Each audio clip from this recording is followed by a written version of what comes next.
భారత రాష్ట్ర సమితి ఎన్నికల ప్రచారంలో స్పష్టమైన మార్పు కనిపిస్తోంది. 2014-2018 ఎన్నికల సమయంలో కేసీఆర్ దూకుడు ఓ రేంజ్లో ఉండేది. బహిరంగ సభల్లో ఆయన మాట్లాడే మాటలు వైరల్ అయ్యేవి.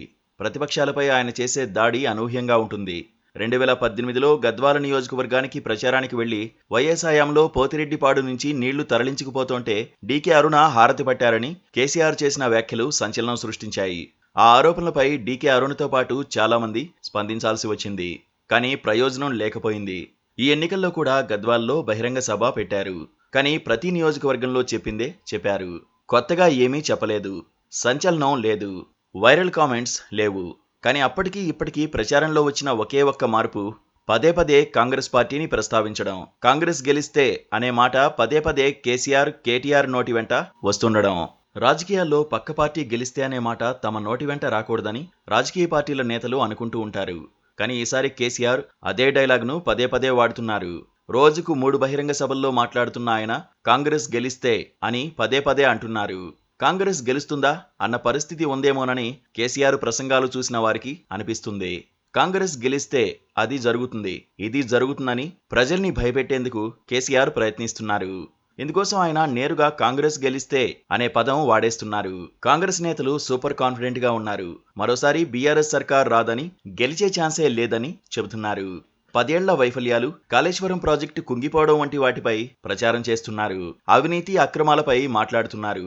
రాగానే చర్యలు తీసుకుంటామంటున్నారు. కాంగ్రెస్ ప్రచారంలో బీఆర్ఎస్ కు హోప్స్ ఉన్నాయన్న అభిప్రాయం కల్పించడం లేదు. కానీ బీఆర్ఎస్ అగ్రనేతలు సైతం కాంగ్రెస్ వస్తే అంటూ మాట్లాడుతున్నారు. కేటీఆర్ కూడా అంతే.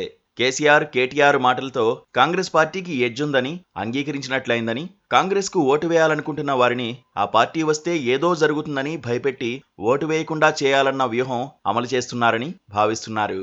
అయితే ఇప్పుడు ఉన్న రాజకీయ పరిస్థితుల్లో 10 ఏళ్ల అధికార వ్యతిరేకత ఉన్న సమయంలో ప్రత్యామ్నాయంగా కనిపిస్తున్న ఇతర పార్టీల గెలుపు గురించి పదే పదే మాట్లాడడం ఆ పార్టీకి మేలు చేసినట్లవుతుందని రాజకీయ వర్గాలు విశ్లేషిస్తున్నాయి.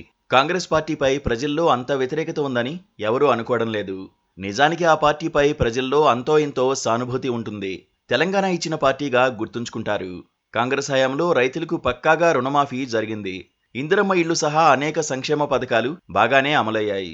రేషన్ కార్డులు, పింఛన్లు అడిగిన వారందరికీ ఇచ్చారు.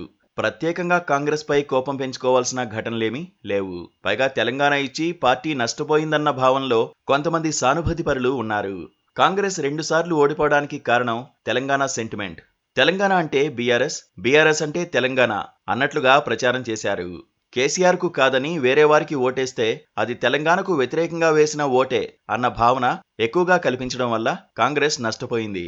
కానీ ఇప్పుడు తెలంగాణలో రాజకీయాలు పూర్తిగా మారిపోయాయి. సెంటిమెంటు ప్రభావం తగ్గిపోయింది. స్వయంగా కేసీఆర్ తన పార్టీ పేరును భారత రాష్ట్ర సమితిగా మార్చారు.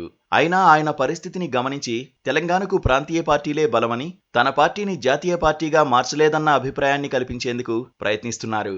ఇది కూడా కేసీఆర్లో ఉన్న ఆత్మరక్షణ ధోరణికి అద్దం పడుతోందన్న అభిప్రాయం వినిపిస్తోంది. చివరికి తెలంగాణ కాంగ్రెస్ ఇవ్వలేదని, అందరం కలిసి ఉద్యమం చేస్తే తప్పనిసరి పరిస్థితుల్లో ఇచ్చిందని వాదిస్తున్నారు. నేరుగా కాంగ్రెస్ గెలిస్తే ఏదో జరిగిపోతుందన్న భయం కల్పించడానికి బీఆర్ఎస్ అగ్రనేతలు ప్రయత్నిస్తున్నారు. ప్రచార సభల్లో హైలైట్ చేస్తున్నారు. అదే సమయంలో సోషల్ మీడియాలో జరిగే ఫేక్ ప్రచారాల్లోనూ కాంగ్రెస్నే టార్గెట్ చేస్తున్నారు. బీఆర్ఎస్ పార్టీ ఎవరినైనా టార్గెట్ చేసుకుంటే వారు తమ పార్టీకి వ్యతిరేకమని ప్రచారం చేయదు, తెలంగాణకు వ్యతిరేకమని ప్రచారం చేస్తుంది. తమ పార్టీని టీఆర్ఎస్ నుంచి బీఆర్ఎస్ అని మార్చుకున్నప్పటికీ అదే స్టైల్. చంద్రబాబుపై అదే విధంగా ప్రచారం చేస్తూ ఉన్నారు. ఆయన తెలంగాణపై కుట్ర చేస్తున్నారని ఆరోపణలు చేస్తూ ఉంటారు. ఇప్పుడు చంద్రబాబుతో పాటు డీకే శివకుమార్ను కూడా టార్గెట్ చేసుకున్నాయి. తెలంగాణ ఎన్నికల్లో డీకే శివకుమార్ కూడా తెర వెనుక కీలక పాత్ర పోషిస్తున్నారు.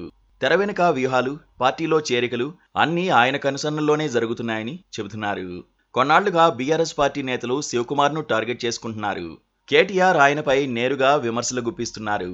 కర్ణాటక కాంట్రాక్టర్ల దగ్గర కమిషన్లు తీసుకుని తెలంగాణ ఎన్నికల్లో ఖర్చు పెట్టేందుకు ప్రయత్నిస్తున్నారని ఆరోపించారు. కర్ణాటకలో 5 గంటలే కరెంట్ ఇస్తున్నారని, అక్కడ హామీలేమీ అమలు చేయలేదని బీఆర్ఎస్ నేతలు ప్రచారం చేస్తున్నారు. అందుకోసం కొంతమందిని రైతుల పేరుతో తెలంగాణ నియోజకవర్గాల్లో ర్యాలీలు చేయించారు. ఈ క్రమంలో డీకే శివకుమార్ రాసినట్లుగా చెబుతున్న లేఖను వైరల్ చేయడంతో దుమారం రేగింది. హైదరాబాద్లో ఫాక్స్కాన్ పెట్టిన యాపిల్ ఉత్పత్తుల పరిశ్రమను బెంగళూరుకు తరలించాలని ఓ లేఖ రాసినట్లుగా బీఆర్ఎస్ నేతలు ప్రచారం ప్రారంభించారు.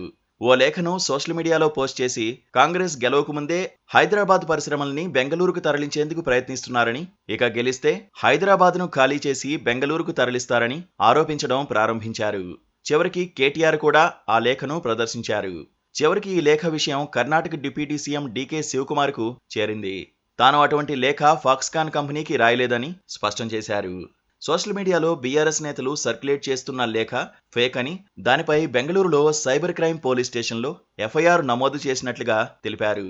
ఇలాంటి ప్రచారాలు రోజు జరుగుతూనే ఉన్నాయి. కాంగ్రెస్ పార్టీ విషయంలో ప్రజల్ని ఆందోళనకు గురిచేస్తే ప్రజలు తమకే ఓట్లేస్తారన్న వ్యూహాన్ని బీఆర్ఎస్ ఫాలో అవుతున్నట్లుగా స్పష్టంగా కనిపిస్తోంది.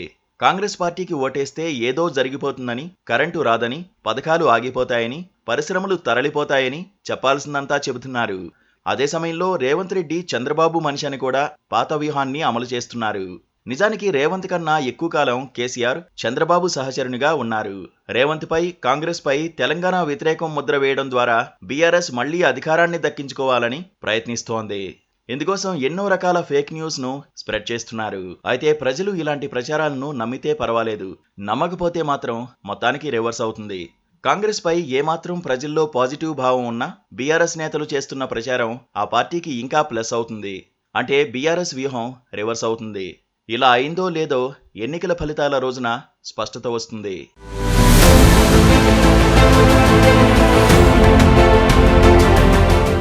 Please do subscribe to Please do subscribe to Please do subscribe to Please do subscribe to Please do subscribe to Please do subscribe to KTV Telugu.